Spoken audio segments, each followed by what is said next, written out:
It's hard to tell from here, but I'm clearly in the middle of what appears to be nowhere, but this is the ruins of an old secret hideout, I was told.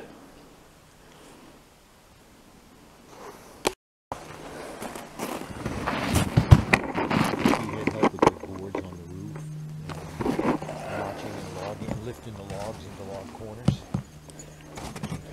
It had a tar paper roof on it. Yeah, you can see the tar paper over here. This must have been where part of the roof caved in right here. Oh yeah. That's a big stone wall.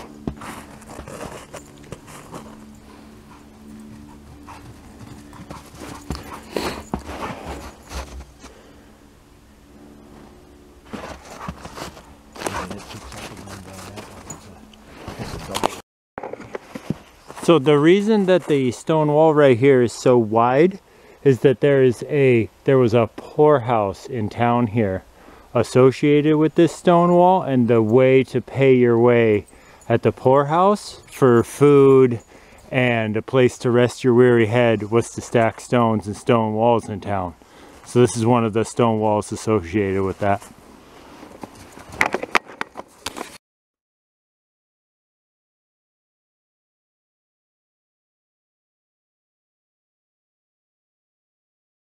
I can kind of see why they call this Horseshoe Pond.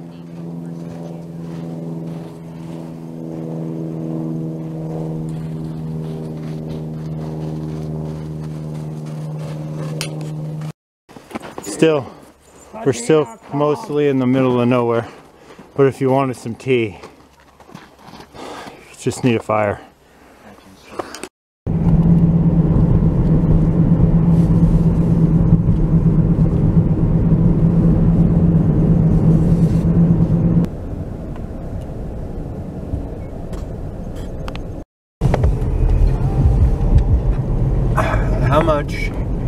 How much pit bull do you need in the center of the vehicle, really? How much? T, you want to say hi to the people? You want to say hi to the people? You do not want to say hi to the people? You want to use the vehicle? Yeah.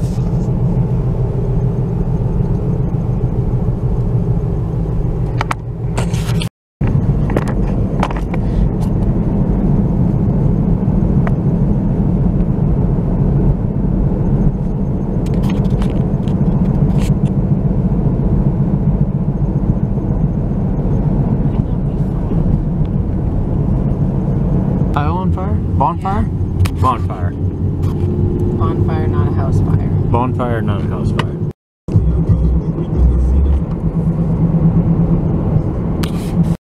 Alright, you've seen from the intro, you know where we're at. You also seen that I took a little trip into the Great White North and some of the cool things we found way up there and some cool sunsets and things. What we have here is this large red thing, so let me explain that to you first. The heat's on because it's like 16 degrees or something outside, maybe a little colder than that with the wind chill, but we took the rear deck out of Miss Ruby here because the other one was faded, so we're replacing it with a new piece of material that is of course ruby red to match the car.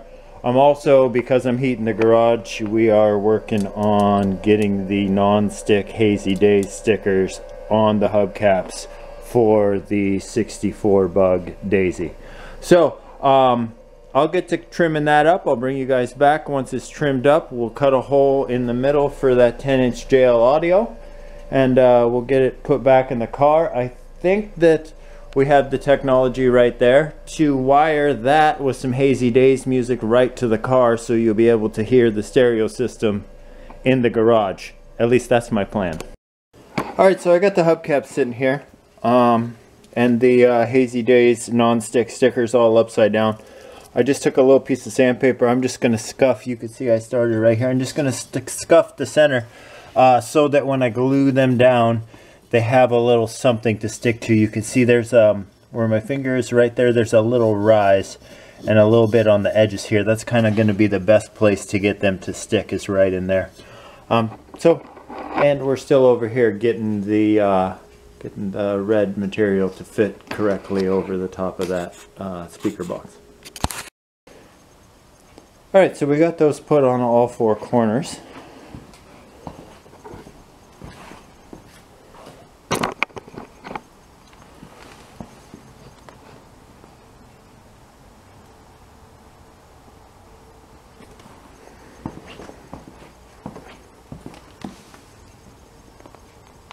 Almost like they're floating there in space. Here's a closer look at the two-part epoxy I used to stick those on there. Alright, I'm going to put a set of these on this car. I'm not going to tell you guys what a set is. So there's 1, 2, 3, 4, 7, 10. There's 4 of those. You can guess right now what they are. By the end of this video, you'll see where they go. Alright, well that came out better than expected. We're going to go ahead and get the hole made for the 10-inch JL audio and get that set in there. I'll bring you guys back. We could take a look at that. We'll get the JL audio set in there and hooked up, and then we'll get her stuffed back in Ruby.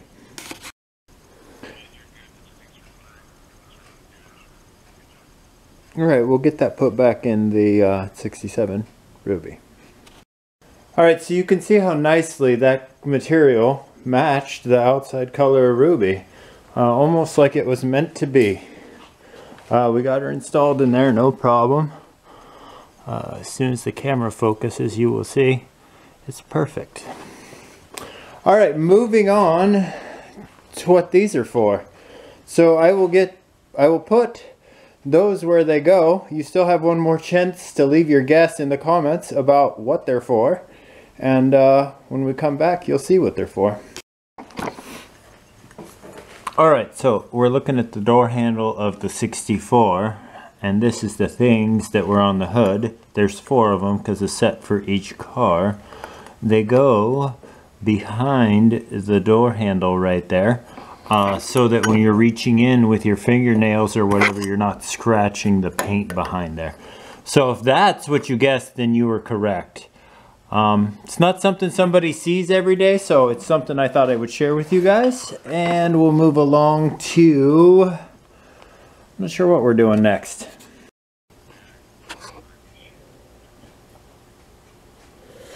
Alright, so here's where we ended up with the wipers. I'm going to take off this old wiper blade right here. It is a, just push right here, and then that just will slip right out of there.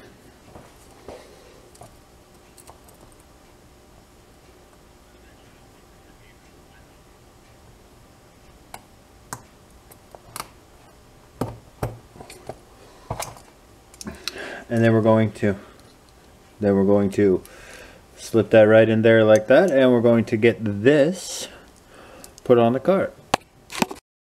Alright, so we got that put on there. I'm going to go ahead and cold start Ruby and let her warm up, and we'll get the laptop over there so we can plug in the Hazy Days music, and we'll see how hard we can make that JL audio bump in the back of that car on some Hazy Days music.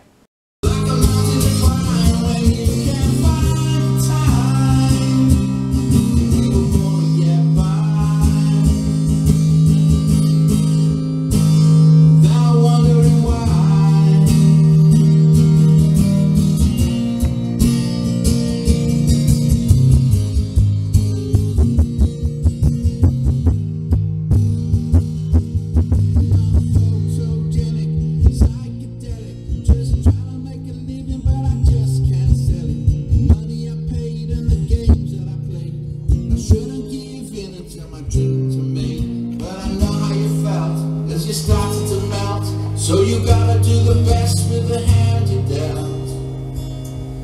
Don't waste it all away. Save a little for another day.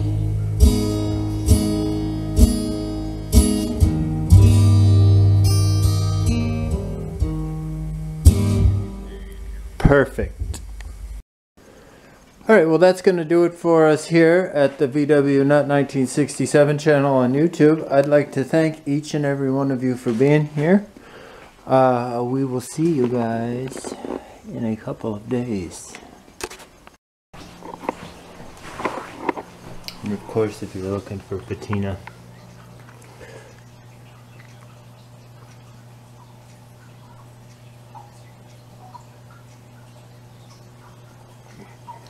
you can see what she's doing today.